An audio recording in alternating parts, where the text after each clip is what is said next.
Greetings, my name is Aaliyah Haskins, and the title of my speech today is The Life of Marie Laveau. I'll be talking about the life of Marie Laveau, and I will be starting with before she was even born.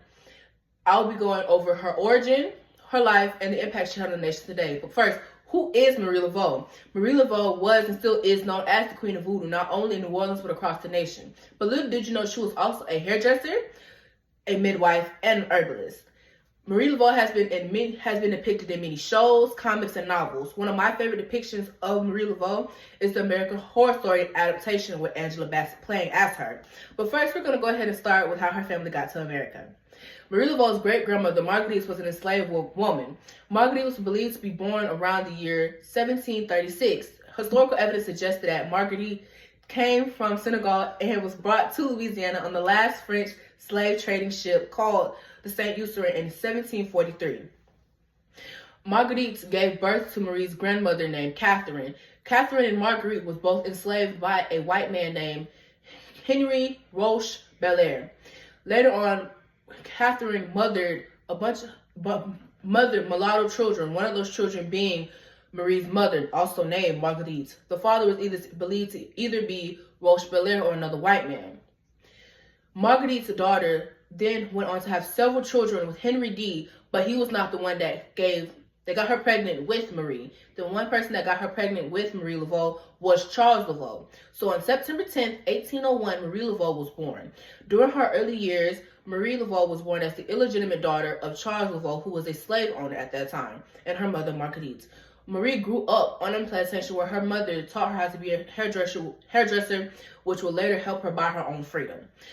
Marie was a devoted Catholic and went to Mass every day. Later on down the line, on August 4th, 1819, she married Jacques Paris, a free carpenter from San Domingo, which is now known as Haiti.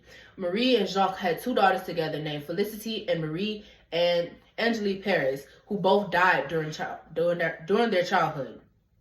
Around the year 1824, Jacques disappeared or died. No one knows. Marie became known as the Widow Paris until she met Louis Christopher Dominique Demi de Gapon in 1826.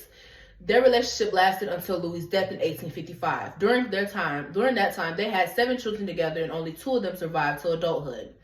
This family lived in the cottage Marie's grandmother built around 1798 in the French Quarter on St. Anne Street. Marie Laveau later on died in that home on June 15, 1881. But during her time on this earth, Marie was highly influential because she was not only a voodoo priestess, but also a hairdresser and a midwife, as I stated before. Marie mainly did hair for everyone, but sometimes she did hair for the white elites. She was also a community activist as well as a public leader by providing healing services, while also using her spiritual influence as an advocate to help enslaved people, even though she owned slaves herself, 2 to be exact. During this time, Marie Laveau was seen as a symbol of resistance. Her story still influences discussions about religion, Creole identity, and Black women's leadership today. In conclusion, Marie Laveau was a free woman of color who was well known in her community, not just as a voodoo priestess, but also as a community leader and public figure. All of my information comes from the article titled Marie Laveau by Carolyn Moreau-Long and the Women's History blog. The title of the article from the blog is called The History of American Women. In the words of Melina French Gates, a woman with a voice is by definition a strong woman. Thank you.